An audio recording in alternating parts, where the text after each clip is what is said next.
राधे श्याम। कैसे हैं आप सब लोग। आपका फिर से स्वागत है मेरे इस चैनल पे निकिताज स्पिरिचुअल हब।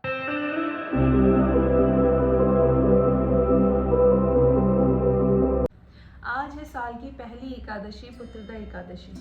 तो मुझसे काफ़ी ज़्यादा सवाल इधर उधर से पूछे जाते हैं कि एकादशी कौन है, एकादशी की व्रत की महिमा क्या है, हम एकादशी व्रत क्यों करें, साल में कितनी एकादशी आती है और हर एकादशी की एक कथा होती है। तो मैंने सोचा कि क्यों ना आज के सारा दिन आप लोगों के साथ शेयर किया जाए कि मैं अपने एकादशी व्रत के दिन क्या क्या करती हूँ और कैसे सारे नियम होते हैं। ये सारी चीज़ें आप लोगों के साथ शेयर की जाए। तो इसी के साथ मैं लेकर आ गई हूँ आप सब लोगों के लिए एक नई वीडियो, एकादशी व्रत की महिमा। तो शुरू करते हैं सबसे पहले क्वेश्चन के साथ। पहला क्वेश्चन ये आता है कि एकादशी कौन है। एकादशी के पीछे एक बहुत अच्छी कथा है जो मैं आप सब लोगों के साथ शेयर करती हूँ। एक बार भगवान विष्णु निद्रासन में लेटे हुए थे। उस टाइम पर एक मोर नाम का राक्षस उनका वध करने आया। तो जब वो मोर नाम का राक्षस ठाकुर जी का वध करने आया तो उस टाइम पे ठाकुर जी के श्री अंगों से एक स्त्री उत्पन्न हुई और उस स्त्री ने उस मोर नाम के राक्षस का वध किया। उस स्त्री से प्रसन्न होकर ठाकुर जी ने कहा कि तुम माघ शीर्ष की कृष्ण पक्ष की एकादशी पर उत्पन्न हुई हो, तो आज से तुम्हारा नाम एकादशी है और तुम मुझे बहुत बहुत बहुत अत्यधिक प्रिय होगी। और जो इंसान इस दिन व्रत और नियम करेगा वो इंसान अपने सारे पाप कर्मों से तो मुक्ति पाएगा ही पाएगा, बाकी मेरे भी अधिक से अधिक करीब हो जाएगा। तो उस दिन से एकादशी का व्रत का जो नियम है या एकादशी का जो व्रत है वो शुरू हुआ। साल में कुल 24 एकादशी आती है। एकादशी का हम पता कैसे लगाएं कि किस दिन एकादशी है। हम सबने पढ़ा होगा अपने स्कूल टाइम पर कि एक मून साइकिल होती है कि चंद्रमा जो होता है वो 15 दिन में बढ़ता है और 15 दिन में घटता है। जिस टाइम पे वो बढ़ रहा होता है, मतलब जिस टाइम पे पूर्णिमा आती है उसे कहते हैं हम शुक्ल पक्ष, और जिस टाइम पे वो घटता होता है उसे कहते हैं हम कृष्ण पक्ष। कृष्ण पक्ष में अमावस्या आती है। तो इन दोनों 15-15 दिन की साइकिल में 11वें दिन में आती है एकादशी। संस्कृत में कहा जाए तो जैसे प्रथम, द्वितीय, तृतीय, चतुर्थ, पंचम, षष्ठ, अष्टम, सप्तम, अष्टम, नवम, फिर दशमी, उसके बाद एकादशी। 11वें दिन को हम कहते हैं एकादशी। तो ऐसा कोई भी नियम नहीं है कि एकादशी का व्रत सिर्फ पर्टिकुलर कि कुछ ही लोगों को करना चाहिए। एकादशी का व्रत हर कोई कर सकता है, बशर्ते जो लोग जिन लोगों की उम्र ज़्यादा हो चुकी है या जो बहुत ही छोटे बच्चे हैं या इसके अलावा कुछ लोग जो रोग ग्रसित हैं वो लोग एकादशी के व्रत को छोड़ सकते हैं। इसके अलावा हर किसी को एकादशी का व्रत करना ही करना चाहिए।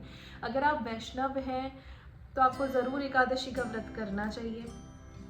ऐसी कोई भी नियम नहीं है कि एकादशी का व्रत सुहागन औरतें नहीं कर सकती या एकादशी का व्रत लड़कियां नहीं कर सकती, क्योंकि मेरे पास एक ये भी क्वेश्चन आया था कि क्या एकादशी का व्रत लड़कियां कर सकती हैं।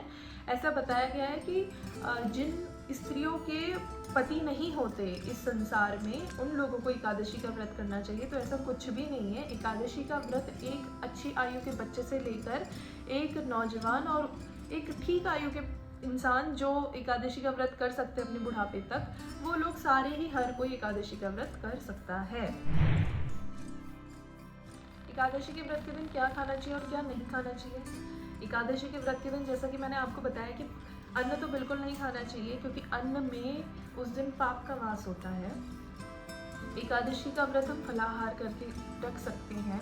काफ़ी लोग एकादशी के व्रत जो 24 एकादशियों के व्रत होते हैं उनको निर्जला भी रखते हैं। पर अगर आपसे नहीं रहा जा रहा, क्योंकि काफ़ी लोगों की स्थिति ऐसी होती है कि वो भूखे नहीं रह सकते, तो उस दिन आप अन्न का सेवन मत कीजिए। आप उस दिन केवल फलाहार पे रहिए, आप दूध पी लीजिए या आप ऐसी चीज़ों का सेवन कर सकते हैं जिनमें अन्न ना हो। एकादशी का व्रत कैसे स्टार्ट करें। तो एकादशी का व्रत आप सुबह सुबह उठ के मंगला आरती करके भी शुरू कर सकते हैं, या अगर आप गृहस्थी हैं मेरी तरह और काफ़ी जिम्मेदारियां आपके ऊपर हैं घर की, और अगर आप वर्किंग भी हैं तो उन चीज़ों में आप पहले अपनी जो रोज़मर्रा के काम है उन सबको ख़त्म करके फिर आप अपनी पूजा पाठ कर सकते हैं। आपको बहुत ज़्यादा से ज़्यादा नाम जप करना है, आप कीर्तन कर सकते हैं, आप भगवान की कथाएं पढ़ सकते हैं।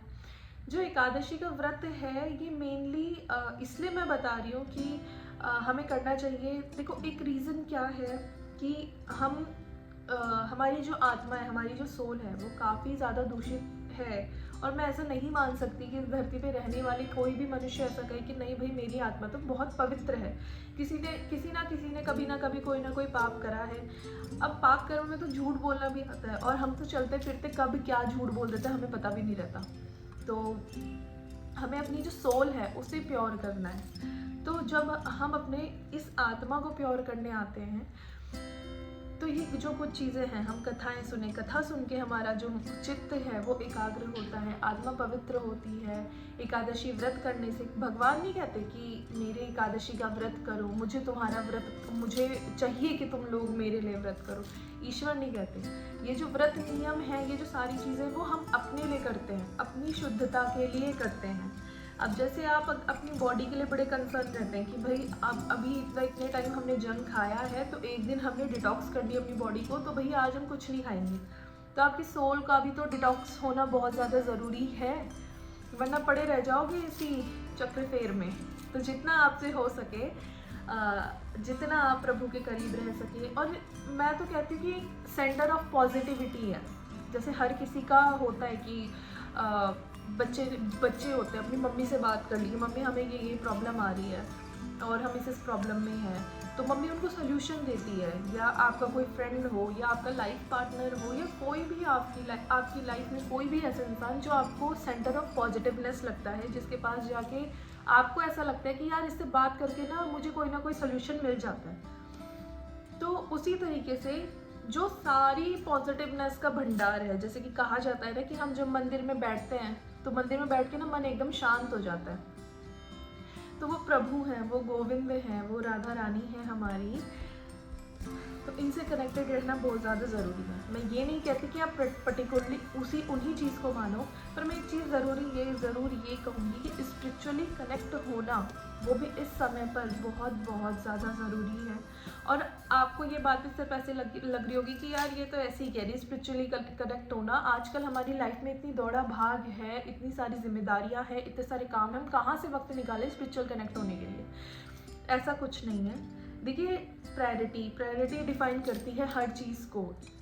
हर किसी के पास 24 घंटे हैं, कोई इस 24 घंटे में मल्टीपल काम संभाल रहा है, कोई इस 24 घंटे में एक काम भी सही से नहीं कर पा रहा है। तो ये सारी चीज़ें डिपेंड करती हैं हम पे।